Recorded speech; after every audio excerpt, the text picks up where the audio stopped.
ఈరోజు పైన పడిన వర్షంతో ఇంకా బుడమేరు బ్రీచెస్ ని క్లోజ్ చేయలేకపోయారు. మార్నింగ్ లోకేష్ గారు, రామానాయుడు అక్కడే ఉన్నారు. వెళ్లి దాన్ని క్లోజ్ చేయడానికి అన్ని విధాల ప్రయత్నం చేస్తున్నారు. రోడ్ అయితే ఫామ్ చేశారు. ఒక బ్రీచ్ కూడా క్లోజ్ చేశారు. ఇంకా 2 బ్రీచెస్ ఉన్నాయి.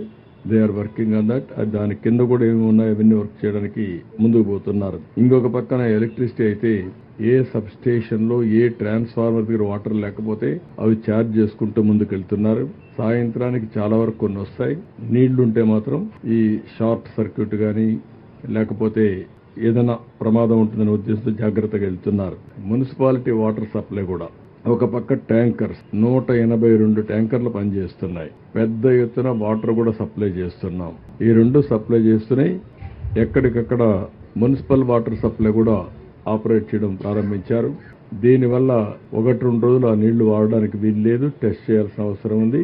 క్వాలిటీ మీద బురద ఉంటుంది, ఇలాంటివన్నీ ఉంటాయి కాబట్టి అవన్నీ సప్లై ఒక టెస్టింగ్ అయిన తర్వాతనే ఎప్పుడు వాడాలి కూడా చెప్తారు. కానీ స్నానానికి ఇటుకు వాడుకోవడానికి అవకాశం ఉంటుంది. ఇంకొక పక్కన 62 మెడికల్ క్యాంపులు కూడా పెట్టాం. ఈ మెడికల్ క్యాంపులు కూడా పెట్టి అక్కడక్కడే వాళ్ళకి కావాల్సిన కూడా ఇస్తున్నాం. ఇప్పటికే ఒక 50 దాకా ఫైర్ ఇంజిన్స్ వచ్చాయి. ఏవైతే ఇండ్లన్నీ కూడా క్లీన్ చేయడం పని ప్రారంభించారు. 2050 ఇంకొక 40-50 వస్తాయి. ఒక 100 పైన ఫైర్ ఇంజిన్స్ వచ్చి ఎక్కడికక్కడ ఈ బురద గాని ఇన్సైడ్ హౌస్ అన్ని కూడా క్లీన్ చేసే బాధ్యత ఫైర్ ఇంజిన్స్ అన్నిటికీ అప్పచెప్పాం. ఆ పని కూడా చేస్తున్నారు.